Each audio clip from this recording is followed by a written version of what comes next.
Sunday.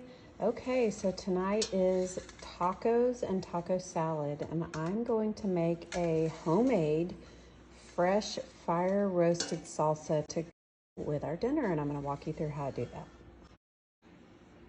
A couple of things to note here. I just picked up some really fresh on the vine tomatoes. You can use any kind. Roma tomatoes work really good for this. These are just a couple of heirloom tomatoes that I already had that were about to take a turn.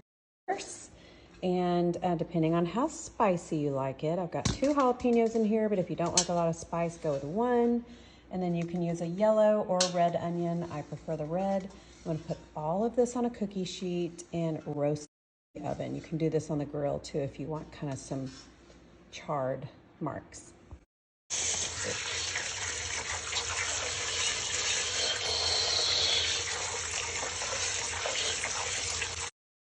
Here's how the homemade salsa is kind of going down. So what I've got here is a foil lined cookie sheet, and I've just chopped up a bunch of the tomatoes, and I've got them on a cookie sheet. I'm kind of drizzling them with some olive oil. Then I took about 6 to 8 cloves of garlic. I don't really know how many that is, but I peeled them, kind of crushed them a little bit, put those on there, and just chopped up quartered kind of an onion, your jalapeños. So I'm going to roast these in the oven on 450 until they look sort of charred.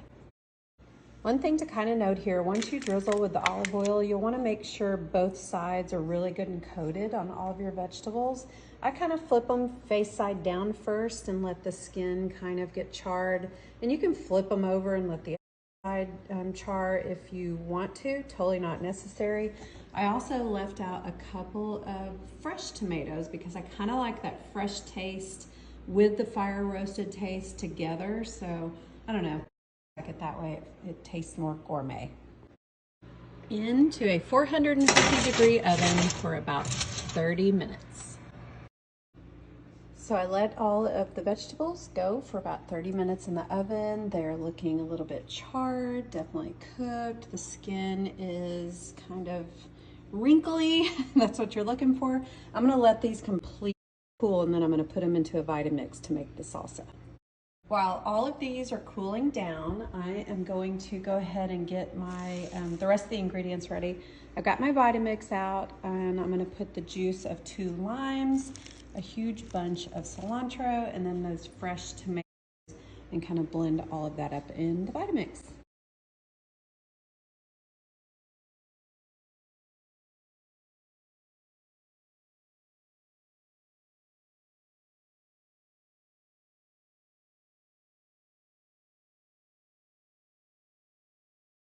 This is pretty much cooled down. I'm going to start taking, that roasted garlic and onion, and go ahead and load that into the Vitamix.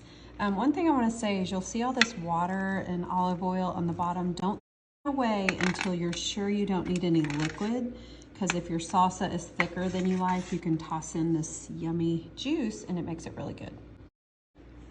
I took my jalapeno off. They're still kind of hot, but I cut the ends off, the little tips of the jalapeno, and then I'm going to de-seed all of this because I like a little bit of spice, but this is too much spice for me.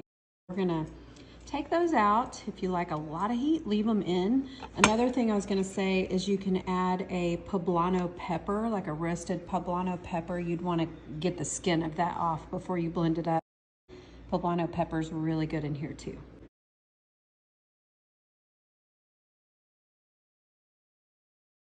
Okay, this sucker is loaded down. I'm gonna go ahead and blend this because I really can't get much more in it. But you've got your fresh cilantro, tomatoes, onions, garlic, lime juice, jalapeno. I'm gonna go ahead and give it a blend.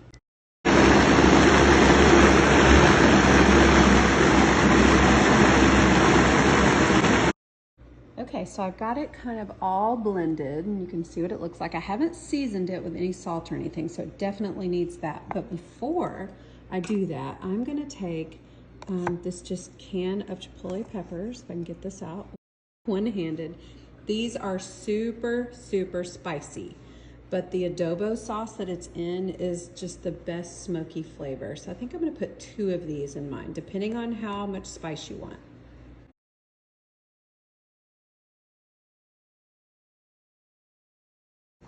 You'll want to dig some of this sauce out of the bottom and then just kind of pour it in.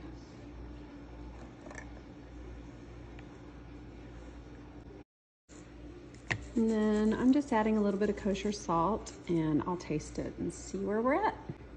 So it's perfectly flavored. I'm gonna store these in just some little glass jars in the fridge. And if you make a huge batch like this, you can store it in the freezer. Just leave a little room at the top for expansion, and thing plastic, not glass.